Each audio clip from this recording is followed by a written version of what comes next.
نظریہ ایک ایسا لفظ ہے جو ہر دور میں اپنی اہمیت منوا لیتا ہے.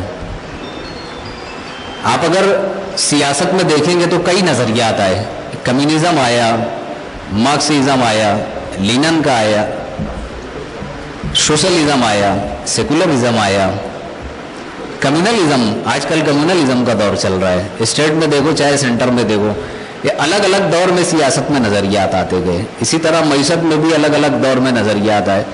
مذہبی دنیا میں بھی الگ الگ دور میں الگ الگ نظریات آئے. تعلیمی دنیا میں بھی نظریات آئے. یہ نظریے پیدا کہاں سے ہوئے؟ یہ نظریے پروان کہاں چڑھے؟ یہ نظریے کی ارتقاء کہاں سے ہوئی؟ اس کو ترویج کہاں سے ملی؟ اس پودے کو پانی اور کھاد کہاں سے ملی؟ اس کا براہ راست تعلق زمین اور زمین پہ بسنے والے انسانوں سے ہے. میں گزارش کرتا ہوں جناب عطاءالرحمن نوری صاحب سے کہ وہ مائک پر تشریف لائیں.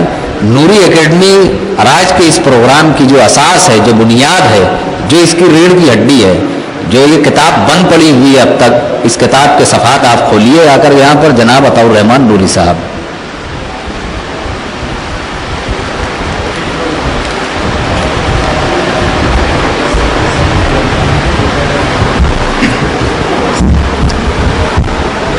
السلام علیکم ورحمۃ اللہ وبرکاتہ. میں آئے ہوئے تمام ہی معزز مہمانان کرام کا ہرا انگلش میڈیم اسکول کی جانب سے پرتپاک استقبال کرتا ہوں کہ آپ نے اپنا قیمتی وقت نکال کر ہماری دعوت پر لبیک کہا. چونکہ ہم اپنے متعینہ شیڈول سے لیٹ چل رہے ہیں, اس لیے میں مختصر میں ڈیجیٹل نالج کا نظریہ کس طرح ذہن میں آیا اسے چند لفظوں میں آپ کے سامنے پیش کرتا ہوا چلوں. سب سے اول تو پہلی وجہ یہ بنی کہ ماضی میں جن تلخیوں سے ہمارا سامنا ہوا ہے اور جن مصائب سے ہم گزرے ہیں, تو کہیں نہ کہیں دل میں یہ چبھن محسوس ہو رہی تھی کہ ہمارے شہر میں یا ہماری سوسائٹی میں یا ہماری قوم میں ٹیلنٹ کی کمی نہیں ہے, البتہ رہنمائی کی کمی اسے ضرور کہا جا سکتا ہے. تو بس یہی وہ چبھن تھی جس کے ذریعے سے ہم نے یہ تہیہ کیا کہ جس پرخار ڈگر سے ہم گزرے ہیں, پھر ہمارے بعد کے اسٹوڈنٹ اس ڈگر پر نہ چل سکے اور وہ پراپر چینل میں صحیح سمت میں اپنی شاہراہ حیات کو گامزن کرے. اس لیے کہ جس میں عزم ہوتا ہے, حوصلہ ہوتا ہے, کچھ کر گزرنے کا جذبہ ہوتا ہے, وہ دیر سویر ضرور مگر اپنی منزل کو ضرور پا لیتا ہے.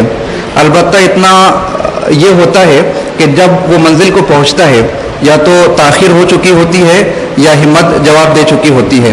اگر کم عمر ہی میں صحیح رہنمائی کی جائے, صحیح گائیڈنس کی جائے, تو ہمارے پاس ایسی متعدد مثالیں موجود ہیں کہ جھوپڑ پٹیوں سے نکلنے والے ہمارے نونہالوں نے ہندوستان کی تاریخ رقم کی ہے. دوسری وجہ یہ بنی کہ ہمارے شہر میں بالخصوص صرف مخصوص شعبے میں جانے کو رجحان ہے اور ہر کوئی اسی شعبے میں تباہ آزمائی کرنا چاہتا ہے.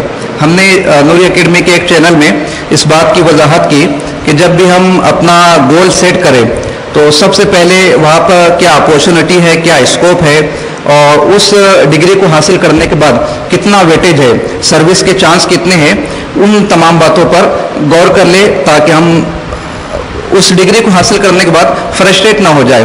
یعنی کہ جو جملہ عام طور سے ہماری سوسائٹی میں سننے کو ملتا ہے کہ پڑھ لکھ کر کیا فائدہ, وہ اس لیے فائدہ نہیں ہے کہ ہم نے صحیح سمت میں پڑھائی ہی نہیں کی. جس سمت میں ہمیں قدم بڑھانا چاہیے وہاں پر ہم بڑھنے سے قاصر رہتے ہیں. اس میں دو وجہ ہو سکتی ہے. پہلی وجہ یہ ہے کہ معلومات کی کمی نہیں ہے. ہمارے اساتذہ اس بات کے گواہ ہے کہ میکزیمم اسٹوڈنٹ 10ویں اور 12ویں کے بعد کالج کو ڈراپ کر دیتے ہیں اور وہ گونا گو مسائل کا شکار ہو جاتے ہیں. تو بہت ساری جابس ایسی ہے کہ 10ویں کے بعد بھی ہم گورنمنٹ سیکٹر میں جا سکتے ہیں. ریلوے ڈپارٹمنٹ ہے, ITI سیکٹر ہے, کلیریکل جاب ہے, بینکنگ کا سسٹم ہے, وہاں پر ہم 10ویں کے بعد بھی اپنے اسٹوڈنٹس کو بھیج سکتے ہیں. دوسری وجہ یہ ہو سکتی ہے کہ ہمارے پاس معلومات ہے مگر ہمارے شہریوں میں ہوم سکنس بہت زیادہ ہے, یعنی ہم اپنے شہر سے نکلنے کو تیار ہی نہیں ہوتے. تو ہم اپنے لیکچرز کے ذریعے سے اور ایکسپرٹس کے ذریعے سے اس بیماری کو دور کرنے کی کوشش کریں گے. اور تیسری وجہ جو بہت اہم ہے، جس سے میرا بارہا سامنا ہوا ہے اور کتنی تکلیفوں سے میں گزرا ہوں، میرے مخصوص احباب یقیناً جانتے ہیں، چونکہ آپ نے اپنا قیمتی وقت دیا ہے، اس لیے میں آپ کو یہاں بلا کر اپنی تکلیفیں نہیں گنوانا چاہتا. بہرحال تیسری وجہ یہ رہی کہ ہمارے جو ماہرین ہیں، جو ایکسپرٹ ہے، وہ اتنے مصروف ہے کہ اگر کوئی اسٹوڈنٹ ان سے گائیڈ لائن لینا چاہے کسی ایگزام کے تعلق سے، کسی ڈگری کے تعلق سے، کسی کمپٹیٹیو سروس کے حوالے سے، تو جب ہم پہلی مرتبہ فون کرتے ہیں تو برابر فون ریسیو ہوتا ہے، بات چیت ہوتی ہے، رہنمائی کے وعدے کیے جاتے ہیں، اور دوسری مرتبہ جب ہم سینٹر پر فارم فل کرنے کے لیے جاتے ہیں تو پھر آپ یوں سمجھ لیجئے کہ ایگزام کی ڈیٹ آئیں گی اور چلی جائیں گی، دوبارہ ان صاحب سے رابطہ ہو نہیں پاتا ہے. آپ یقین جانیے، میں یہ جملہ کہہ کر یعنی ان کی تعریف ہی کر رہا ہوں کہ وہ یقیناً مصروف ہے، ان کا شیڈول اتنا ٹائٹ ہے، وہ اتنے اپنے بزنس میں یا اپنے ایجوکیشن میں اتنے مصروف ہے کہ وہ وقت نہیں دے سکتے ہیں. اسی لیے ہم نے یہ ڈیجیٹل نالج کا نظریہ بنایا ہے کہ ہمارے جو ایکسپرٹس ہیں، جو ماہرین ہیں، اگر ہم انہیں ہر ہفتے مدعو کریں تو شاید یہ نہیں آ پائے، ہر مہینہ مدعو کرے تو کچھ آ جائے، کچھ نہ آ پائے، لیکن ان کے ذریعے جو لیکچرز ایک مرتبہ ہم ریکارڈ کر لیں اور اس کو ڈیجیٹلائز ڈیٹا میں کنورٹ کر لیں تو پھر ان کے ذریعے سے دی گئی اسپیچ عرصہ دراز تک کے ہماری قوم استفادہ کر سکتی ہے. اور ہمارے ٹارگٹ ہے کہ اس پر اتنا زیادہ ورک کر دیا جائے کہ ہمیں کسی سے پوچھنے کی ضرورت نہ پیش آئے کہ ایل سی کس طریقے سے نکالا جائے، ٹی سی کس طریقے سے نکالا جائے، بونافائڈ سرٹیفکیٹ کس طریقے سے حاصل کیا جائے، مائگریشن سرٹیفکیٹ کے لیے کیا جائے، 11-12 میں کون سی فیکلٹی چوز کی جائے، یا گریجویشن کے حوالے سے، پی جی کے حوالے سے ہمارے پاس کیا کرائٹیریا ہونا چاہیے. اتنا سب کچھ ڈیٹا ہم لوگ اپلوڈ کرنے کے خواہش مند ہے. اور جیسا کہ انعام سر نے کہا کہ اگر آپ الاؤ کریں تو بے شک ہم تمام ہی معزز مہمانان سے گزارش کرتے ہیں کہ آپ اپنا قیمتی وقت نکالیے، اور ہیرا پر ہمارا اسٹوڈیو بھی موجود ہے، آپ وہاں پر آئیے، قوم کی رہبری کے لیے، رہنمائی کے لیے اپنے لیکچرز کو ریکارڈ کریں. بلکہ میں ادب کے ساتھ ہمارے چیف گیسٹ شیخ آصف صاحب سے بھی گزارش کرتا ہوں کہ پالیٹکس وہ بھی کریئر آپشن ہے، آپ صرف اسے اپنے آپ تک محدود نہ رکھیے، بلکہ آپ باضابطہ کلاسز لیجئے، ہمارے نوجوانوں کو کھڑا کیجئے، اور صرف اس شہر میں نہیں بلکہ نمائندگی کے طور پر ہم پورا ایک جال بچھا دیں اپنے نوجوانوں کا، اور اس میں ان کو گائیڈ لائن کریں کہ وہ کس طریقے سے اپروچ ہو، کس طریقے سے آگے بڑھے، اور کس طریقے سے اپنی فیوچر کو برائٹ کر سکیں.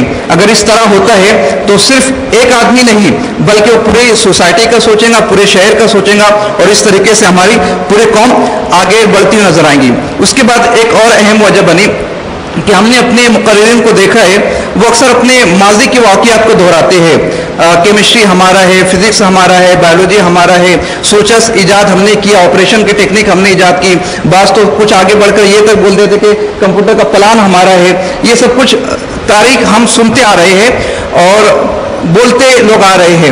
تو میں یہ کہنا چاہوں گا کہ اب زمانہ تاریخ بیان کرنے کا نہیں بلکہ تاریخ بنانے کا ہے. ہم کب تک دوسروں کی تاریخ پیش کرتے رہیں گے؟ ہمیں تو چاہیے کہ ہم تاریخ رقم کریں، تاریخ بنانے کی کوشش کریں. جو ہو چکا وہ اب گیا. اب ہمارے احباب نے، ہمارے اسلاف نے بہت کچھ کام کیا، لیکن صورتحال کیا ہے؟ آپ سچر کمیٹی کی رپورٹس پڑھیے یا حالات حاضرہ کا جائزہ لیجیے. اب ہمیں خود کو آگے آنا ہوگا، خود کو نئے سسٹم کا حصہ بن کر اپنے آپ کو منوانا ہوگا اور اپنی صلاحیتوں کا لوہا منوانا ہوگا.